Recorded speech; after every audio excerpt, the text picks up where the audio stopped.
പേര് ജോയി എന്നാണെങ്കിലും പോയ 42 വർഷങ്ങളിൽ പ്രാരാബ്ധപ്പാടിൽ സന്തോഷമറിയാത്തൊരു അടിസ്ഥാനവർഗ മനുഷ്യൻ ജീവനോടെയോ അല്ലാതെയോ അഴുക്കിൽ പൂണ്ടുകിടക്കാൻ തുടങ്ങിയിട്ട് ആ മനുഷ്യനെ ഒരു സുരക്ഷയുമില്ലാതെ അഴുക്കിന്റെ മുടിഞ്ഞറകളിലേക്ക് കൊലയ്ക്ക് കൊടുക്കാൻ ഇറക്കി വിട്ടിട്ട് മണിക്കൂർ 32 ആ നാശം പിടിച്ച മണിക്കൂറുകളിൽ കേരളം കാണുന്നത് എത്ര കോരി പുറത്തേക്ക് ഇട്ടാലും തീരാത്ത അനന്തമട്ടിൽ അട്ടിയുറഞ്ഞ് പാറ പോലെ കിടക്കുന്ന തലസ്ഥാന നഗരത്തിന്റെ അഴുക്ക് മാത്രമല്ല, നാടിന്നേ വരെ കാണാത്തൊരു രക്ഷാദൗത്യം മനുഷ്യസാധ്യമായതിന്റെ പരമാവധി കൂടിയാണ്.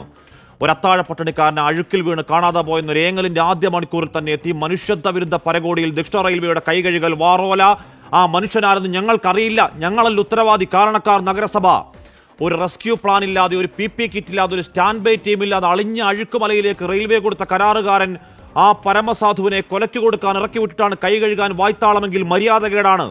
ആ തുരങ്കത്തിനകത്ത് ക്യാമറ കണ്ടത് നിങ്ങൾ തുറന്നുവിട്ട കക്കൂസിന്റെ പൈപ്പാണെങ്കിൽ അക്ഷരം തെറ്റാതെ വിളിക്കണം തെമ്മാടിപ്പണി.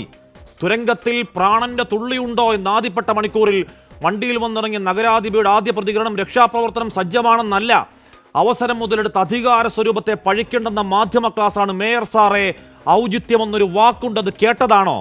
അത്തപ്പാടി ഒരു മനുഷ്യനെ ഇട്ടുകൊടുത്തതിന്റെ കുറ്റഭാരം പരസ്പരം മണ്ടക്കടിച്ച് കാണുന്നവരെ മണ്ടന്മാരാക്കി മുഖത്തെ കാഞ്ഞു തുപ്പിയതിനു ശേഷമാണ് ഏകോപനം. അഴുക്കിൽ വീണത് ഒരു അത്താഴ പട്ടിണിക്കാരൻ അല്ലെങ്കിൽ ഒരു VIP ആണെങ്കിൽ ആദ്യ മണിക്കൂറിൽ അങ്ങനെ ചേരിപ്പോരി നടത്താൻ ധൈര്യപ്പെടുമായിരുന്നു അധികാരികൾ. ആ ജീവൻ നഷ്ടമായ ഉത്തരവാദികൾ നിങ്ങളാണ്, സിസ്റ്റമാണ്. ഇനി മന്ത്രിയും മേയറും പറയും മട്ടിൽ കുറ്റമത്രയും റെയിൽവേക്കാണെങ്കിൽ ആ 200 മീറ്ററിന് അപ്പുറം ഇപ്പുറം എന്താ അഴുക്കെന്ന് കേൾക്കാത്ത ശുദ്ധജല പ്രവാഹമാണോ? മണ്ണാങ്കട്ടയാണ്. ആമയിഴഞ്ചാൻ തോട്ടിൽ കോടികൾ കലക്കിയിട്ടും തുടക്കമൊടുക്കം കറുത്തൊഴുകുന്ന ഒരു മാലിന്യവാഹിനി.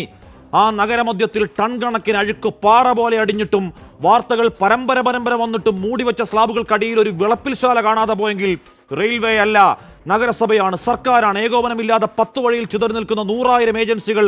ആ മനുഷ്യന്റെ അമ്മയുടെ തോരാക്കണ്ണീരിന് സമാധാനം പറയണം.